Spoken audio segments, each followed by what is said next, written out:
Il y a une question qui a été posée aujourd'hui par une journaliste que j'ai trouvée qui était très intéressante parce qu'en anthropologie, on s'intéresse beaucoup à la différence entre l'inné et l'acquis.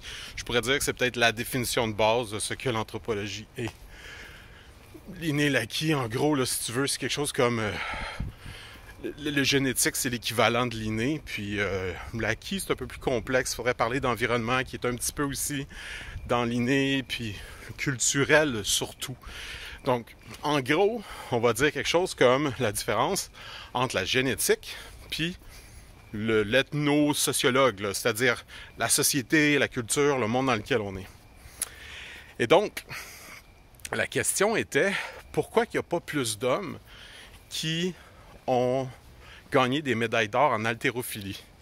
Puis, d'emblée, qui ont gagné des médailles tout court, qui sont rentrés sur le podium, parce qu'il y a eu plusieurs femmes qui l'ont fait, mais pas beaucoup d'hommes du Canada.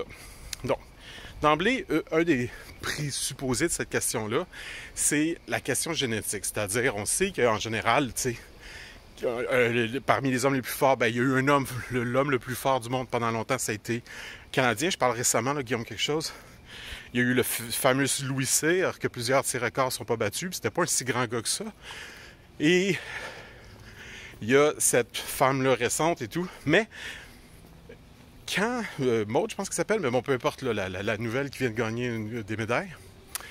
Mais quand on pose cette question-là, on la pose du mauvais sens. C'est-à-dire que la vraie question, c'est pourquoi il y a eu autant de femmes qui sont embarquées sur le podium?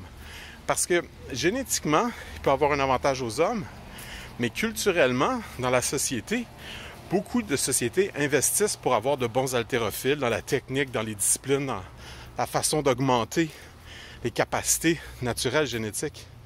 Et la raison pour laquelle je trouve ce questionnement-là extrêmement intéressant, c'est que ça revient au débat de base. Qu'est-ce qui est le plus important? La génétique ou le culturel? Et ultimement, c'est toujours le mental qui vient en premier. Le culturel qui vient en premier. Puis ça, c'est un bel exemple. Parce que ce qui fait la vraie différence ici, c'est qu'on investit dans les femmes. Donc, il n'y a pas beaucoup de pays qui ont mis l'investissement pour optimiser le potentiel génétique inné des femmes de leur pays. Mais la compétition, elle est très grande entre les hommes des divers pays parce que plusieurs pays ont investi là-dedans. Autrement dit, ce qui est vraiment important ici, c'est pas que génétiquement, on a une propension à la force au Canada, surtout les Canadiens français, mais qu'on a, en tant que culture, valorisé la place de la femme beaucoup plus que dans d'autres sociétés. Je pense même pas qu'il y a d'haltérophiles qui viennent d'Iran, par exemple, pour prendre que cet exemple. Et donc, c'est culturellement qu'on a évolué à considérer avec plus de sérieux la place de la femme. Et donc, on a ramassé plein de médailles parce qu'on a été sérieux dans l'investissement. Le nerf de la guerre, c'est l'argent. On a mis les ressources, la connaissance scientifique derrière elle, puis on a été chercher des médailles. Donc, encore une fois, quand on dit pourquoi les hommes n'ont pas gagné, c'est pas parce que les hommes ont fait une mauvaise performance. Il faudrait plus se demander pourquoi tel pays a dépassé le Canada. Qu'est-ce qu'ils ont comme centre d'entraînement, etc. Mais le fait que les femmes ont autant facilement dominé, facilement c'est un grand mot, montre surtout l'importance qu'on accorde aux femmes dans notre société. Ce qui n'est pas un trait génétique, mais un trait culturel. C'est notre culture qui donne plus d'importance aux femmes que dans d'autres sociétés.